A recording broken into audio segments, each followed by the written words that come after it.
Hi friends, ಎಲ್ಲರಿಗೂ ನಮಸ್ತೆ. ಮುದ್ದು ಸೊಸೆ ಮುಂದಿನ ಸಂಚಿಕೆಯಲ್ಲಿ ಏನಾಗುತ್ತೆ ನೋಡೋಣ ಬನ್ನಿ. ನೋಡೋದಕ್ಕೂ ಮುಂಚೆ ಯಾರು ವಿನೋದ ವೈಎಂ ಬ್ಲಾಗ್ಗೆ ಸಬ್ಸ್ಕ್ರೈಬ್ ಆಗಿಲ್ವೋ ಪ್ಲೀಸ್ ಸಬ್ಸ್ಕ್ರೈಬ್ ಆಗಿ, ಲೈಕ್ ಮಾಡಿ, ಶೇರ್ ಮಾಡಿ, ಕಮೆಂಟ್ ಮಾಡಿ, ಬೆಲ್ಲೈಕಾನ್ ಆಲ್ ಅಂತ ಒತ್ತಿ ಫ್ರೆಂಡ್ಸ್. ಇತ್ತ ಯೋಚನೆ ಮಾಡಿಕೊಂಡು ಭದ್ರಾ ಕೂತಿದ್ರೆ ಸಾವಿತ್ರಿ ವಿನಂತಿ ಬರ್ತಾರೆ ಅಲ್ಲಿಗೆ. ಭದ್ರಾ ಅದು ಅಂತಾಳೆ ಸಾವಿತ್ರಿ. ನೀವೇನೋ ವಿಚಾರಕ್ಕೆ ಮಾತಾಡೋಕ್ಕೆ ಬಂದಿದ್ದೀರಾ ಅಂತ ನಂಗೆ ಗೊತ್ತು, ಆದರೂ ನನಗೆ ಯಾರ ಜೊತೆನೂ ಮಾತಾಡೋಕ್ಕೆ ಇಷ್ಟ ಇಲ್ಲ ಅಂತಾನೆ ಭದ್ರಾ.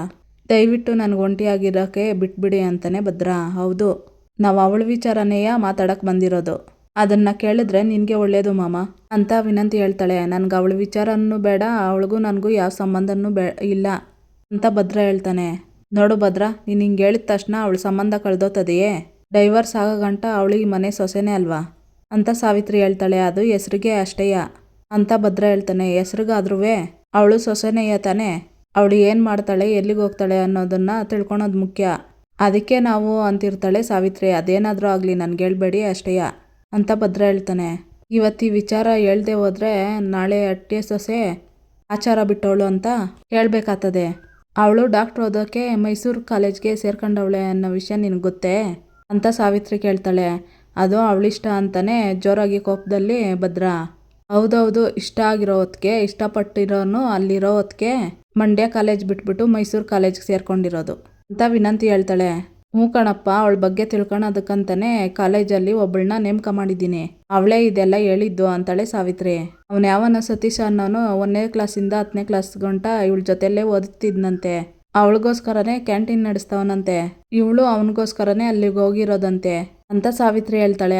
ಅವಳು ಅಲ್ಲಿಗೋಗಿ ಓದ್ತಾಳೋ ಬಿಡ್ತಾಳೋ ಗೊತ್ತಿಲ್ಲ ಮಾಮ, ಆದರೆ ಅವನ ಜೊತೆ ಸೇರಿಕೊಂಡು ಸಂತೋಷವಾಗಿ ಮಾತಾಡಿಕೊಂಡು ಹರಟೆ ಹೊಡ್ಕೊಂಡು ಅಲ್ಕಿಸ್ಕೊಂಡು ಕಾಲ ಕಳೀತಾವಳೆ ಅಂತ ವಿನಂತಿ ಹೇಳ್ತಾಳೆ. ನನಗೆ ಅವಳ ವಿಚಾರ ಬೇಕಾಗಿಲ್ಲ, ಅದನ್ನು ಕೇಳೋ ಪರಿಸ್ಥಿತಿ ನನಗಿಲ್ಲ ಅಂತ ಭದ್ರಾ ಗದರ್ತಾನೆ ಜೋರಾಗಿ. ಅಲ್ಲ ಮಾಮ, ಈ ವಿಷಯ ಕೇಳಿದ್ಮೇಲೆ ನಮಗೆ ರಕ್ತ ಕುದೀತೈತೆ, ಪಿತ್ತ ನೆತ್ತಿಗೇರಿ ಅಂಥದ್ರಾಗೆ ನೀನು ಕೇಳಿಸ್ಕೊಂಡು ಅದು ಹೆಂಗೆ ಸುಮ್ಕಿದ್ದಿ ಅಂತ ವಿನಂತಿ ಹೇಳ್ತಾಳೆ. ಇದೆಲ್ಲ 4 ಜನದ ಕಿವಿಗೆ ಬಿದ್ದರೆ ನಮ್ಮ ಮಾನ ಮರ್ಯಾದೆ ಏನಾಗ್ತೈತೆ ಅಂತ ಯೋಚನೆ ಮಾಡು ಭದ್ರಾ ಅಂತ ಸಾವಿತ್ರಿ ಹೇಳ್ತಾಳೆ. ಏನೋ ಸ್ನೇಹಿತರು ಇರ್ಬೋದು ಅಂತ ಅನ್ಕೋಬೋದು ನೀನು, ಆದರೆ ಅವನು ಸ್ನೇಹಿತ ಅಲ್ಲ, ಇವನು ಆಗ್ಲಿಂದನೂ ಇಷ್ಟಪಡ್ತಾ ಇದ್ನಂತೆ ಅವಳನ್ನ, ಅದನ್ನು ಅವನೇ ಎಲ್ಲ ಕಡೆನೂ ಹೇಳ್ಕೊಂಡವನೆ ಅಂತ ವಿನಂತಿ ಹೇಳ್ತಾಳೆ. ಇದನ್ನು ನಾವು ಬರೀ ಮಾತಿನಲ್ಲೇ ಹೇಳ್ತಾ ಇಲ್ಲಪ್ಪ ಭದ್ರಾ, ಸಾಕ್ಷಿನೂ ತಂದಿದ್ದೀವಿ ಅಂತ ಫೋನ್ ತಗೊಂಡು ಕೊಡ್ತಾಳೆ.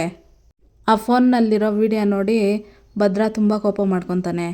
ನನಗೆ ಅವಳ ವಿಚಾರ ಏನು ಬೇಡ ಅಂತ ಹೇಳ್ದೆ ತಾನೆ ಅಂತಾನೆ ಭದ್ರಾ.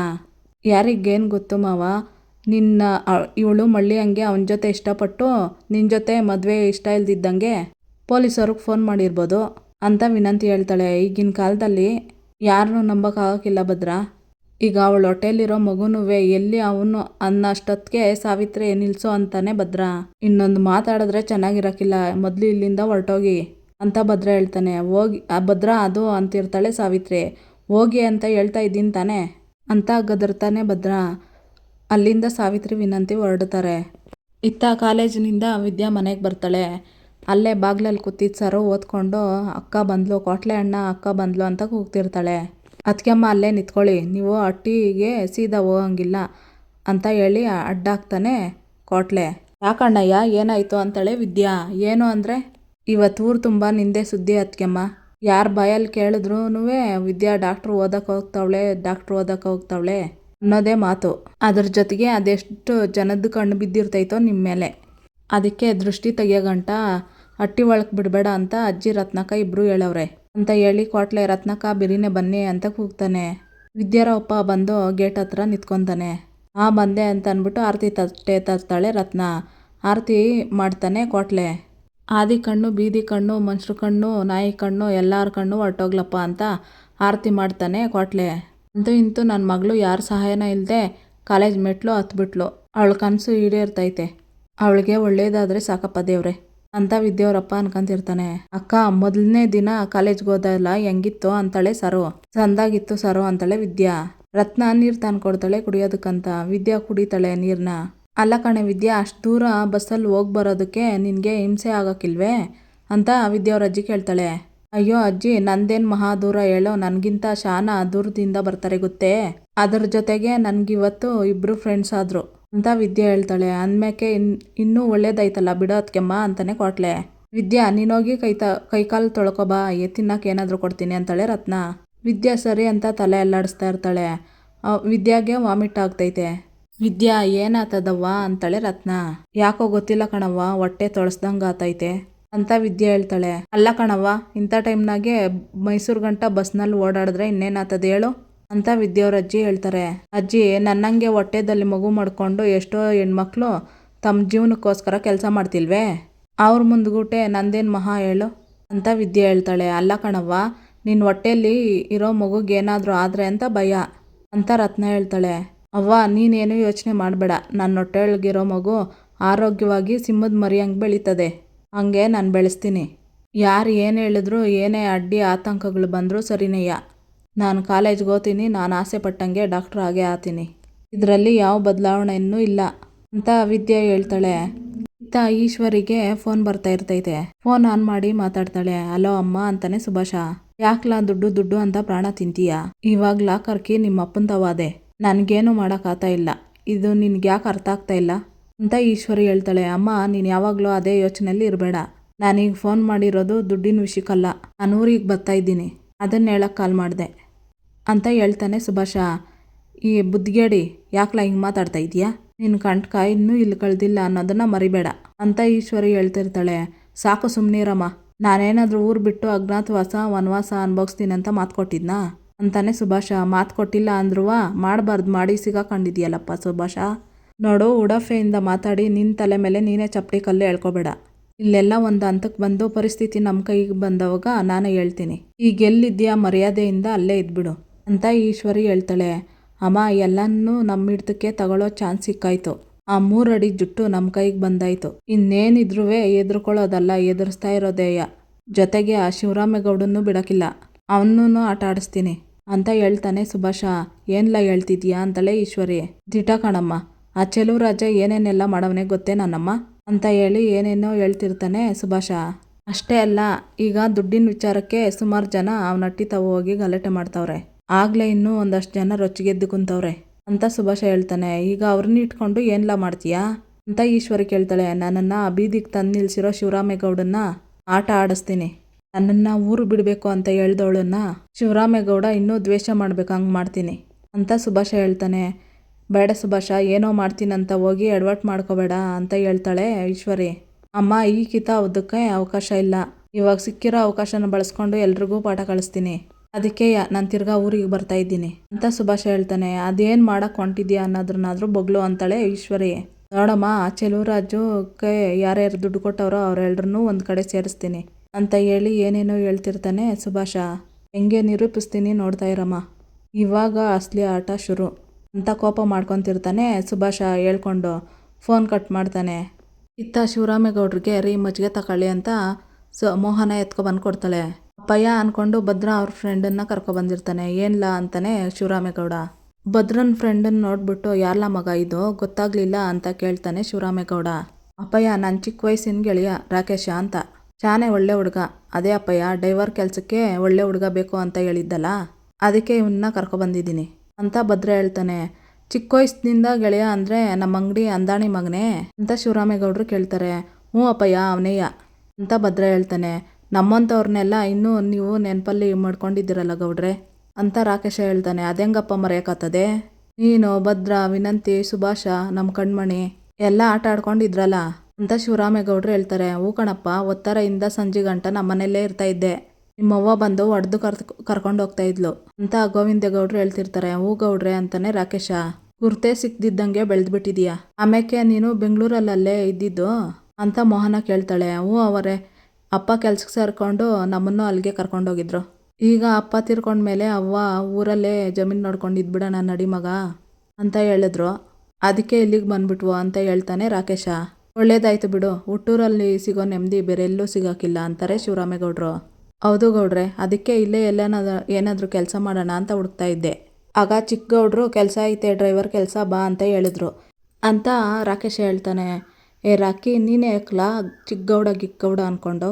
ನಾನು ನೀನು ಚಿಕ್ಕ ವಯಸ್ಸಿನಿಂದಲೂ ಆಡ್ಕೊಂಡು ಬೆಳೆದವ್ರಲ್ವೇ ಅಂತ ಭದ್ರ ಹೇಳ್ತಾನೆ. ಆದರೂ ನೀವೆಲ್ಲಿ ನಾವೆಲ್ಲಿ, ಅದೆಂಗೆ ಮೊದಲಿನಂಗೆ ಕರೆಯೋಕ್ಕಾಗ್ತದೆ ಅಂತ ರಾಕೇಶ ಹೇಳ್ತಾನೆ. ನೋಡು, ಈ ಗೌರವ ಅನ್ನೋದು ವ್ಯಕ್ತಿತ್ವಕ್ಕೆ ಕೊಡಬೇಕೇ ಹೊರತು ಆಸ್ತಿ ಅಂತಸ್ತಿಗಲ್ಲ ಅಂತ ಶಿವರಾಮೇಗೌಡರು ಹೇಳ್ತಾರೆ.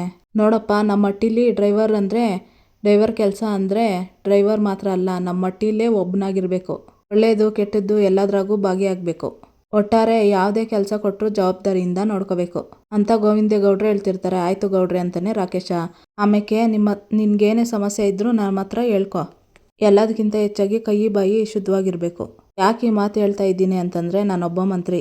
ನಮ್ಮ ಮಟ್ಟಿ ಒಳಗಡೆ ಸಾವಿರಾರು ವಿಚಾರಗಳು ನಡೀತವೆ. ನಾವೇನೇ ಮಾಡಿದ್ರೂ ಈ ಡ್ರೈವರು ಪಿ ಎಗಳು ಕಣ್ ತಪ್ಪಿಸಿ ಏನೂ ಮಾಡೋಕ್ಕಾಗಕ್ಕಿಲ್ಲ. ಅದಕ್ಕೆ ಇಲ್ಲೇನೇ ನಡೆದ್ರೂ ಆಚೆಗೆ ಹೋಗ್ಬಾರ್ದು, ಅರ್ಥ ಐತೆ ಅಂತ ಕೇಳ್ತಾರೆ ಶಿವರಾಮೇಗೌಡರು. ಅರ್ಥ ಆಯಿತು ಗೌಡ್ರೆ, ನೀವು ನಮ್ಮ ಮೇಲೆ ಇಟ್ಟಿರೋ ನಂಬಿಕೆನ ಖಂಡಿತ ಉಳಿಸ್ಕೊತೀನಿ.